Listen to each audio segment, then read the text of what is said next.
আমরা এখানে যে গ্রামবাসী আছি, আমরা আজকে এখানে সকালবেলা করে আমরা সকালবেলা বলতে কি আমাদের গত 3 থেকে 4 দিন থেকে টানা মাইকিং চলতেছে যে হচ্ছে অবৈধভাবে অপুষিন হইতে পারে সন্দেহভাজন ব্যক্তি দেখলে বিজিবিদেরকে বলার জন্য। তো আজকে হয়তো ভোরবেলা অথবা সকালবেলা এরকম হবে যে বিজিবি যারা ছিল ওনারা পুশিং করা অবস্থায় কয়েকজন মানুষকে 10-12 জন মানুষকে এখানে করছে, তাদেরকে আটক করে ওখানে বিএসএফের সাথে ওদের বৈঠক চলতেছে, মিটিং চলতেছে। তো আমরা চাচ্ছি যে যেসব পরিবারকে পুশিং করা হচ্ছে এদেরকে যেন আন্তর্জাতিকভাবে দুই দেশের পররাষ্ট্র মন্ত্রণালয়ে বসে কতজন মানুষ আসে বা কতজন আসার মতো, অথবা এরা বাংলাদেশের নাগরিক না ভারতের নাগরিক এটা আইডেন্টিফাই করা হোক, করে তাদেরকে একটা পুনর্বাসনের ব্যবস্থা করা হোক, অথবা যে দেশের নাগরিক তাদেরকে সেই দেশে হস্তান্তর করা হোক।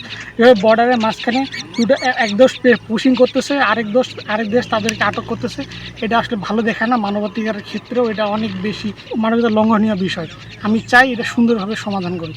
সকাল থেকে দেখলাম আর কি ওই ভারতে 10 জন লোক, 3টা মহিলা 2টা আর পুরুষ এখানে আসছিল, আসা আবার বিজিবি ওখানে নিয়ে গেলে বর্তমান মোটরে এসে ভারত থেকে 10 থেকে 12 জন লোক পাঠাইছে।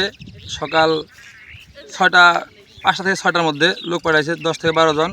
এটা বাংলাদেশের বিজিবি, ওরা রক্ষা করছে। এদেরকে আটকে রাখছে যেন এরা বাংলাদেশে না ঢুকতে পারে। এখন বাদবাকিটা এরা এখানে ফ্ল্যাগ মিটিং চলতেছে, এখানে শূন্য রেখা একবারে দহলার মাঝখানে একবারে একটা মিটিং ফ্ল্যাগ মিটিং চলবে। এখন ওই পাশে চলতেছে, কী করে না করে সেটা ফ্ল্যাগ মিটিংয়ের পরেই বোঝা যাবে এটা কী করা যায় না করা যায়। গ্যালারিতে বসে আসবে।